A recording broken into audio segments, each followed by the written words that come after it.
మన ఎర్త్క్వేక్ వచ్చినట్టే మూన్కి కూడా మూన్క్వేక్ వస్తుందంట. నమ్ముతారా? ఎస్, మీరు విన్నది నిజమే. అపోలో ఆస్ట్రోనట్స్ మూన్ మీద పెట్టిన సెసిమోమీటర్స్ వల్ల ఇది తెలిసిందంట. సహారా డెజర్ట్లో కూడా అప్పుడప్పుడు స్నోఫాల్ అవుతుందంట.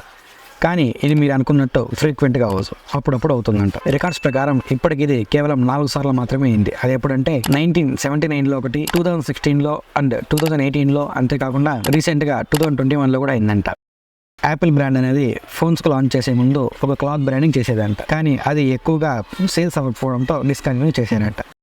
టగ్ ఆఫ్ వార్ అనేది మన అందరికీ తెలుసు, ఇది మనం సరదాగా ఆడుతుంటాం. కానీ 1997లో ఒకసారి ఇలా గేమ్ ఆడుతుంటే ఇద్దరు మనుషులకి ఎడమ చెయ్యి విరిగిపోయిందంట. ఈ చార్లెస్ అనే వ్యక్తి 24 అవర్స్లో 46,001 పుషప్స్ తీసి ప్రపంచ రికార్డు సృష్టించారు. అది గిన్నీస్ రికార్డులో కూడా మెన్షన్ అయ్యింది. మూన్ పైన అప్పుడెప్పుడో ఆమ్స్ట్రాంగ్ అడుగుపెట్టారు, అది మనందరికీ తెలిసిందే. కానీ అది ఎన్ని సంవత్సరాలు అయినా కూడా చెరిగిపోదంట. ఇలా ఎందుకని ఆలోచిస్తే మూన్ పైన వర్షాలు, గాలి, దుమ్ము అనేవి ఏవి ఉండవంట. కాబట్టి ఆ పాద అచ్చులు చెరిగిపోయే వీలు లేదని చెప్పి సైంటిస్టుల ముందు చెప్తున్నారు. మరెన్నో ఇంట్రెస్టింగ్ ఫ్యాక్ట్స్ కోసం మన ఛానల్ని ఇప్పుడే సబ్స్క్రైబ్ చేసుకోండి.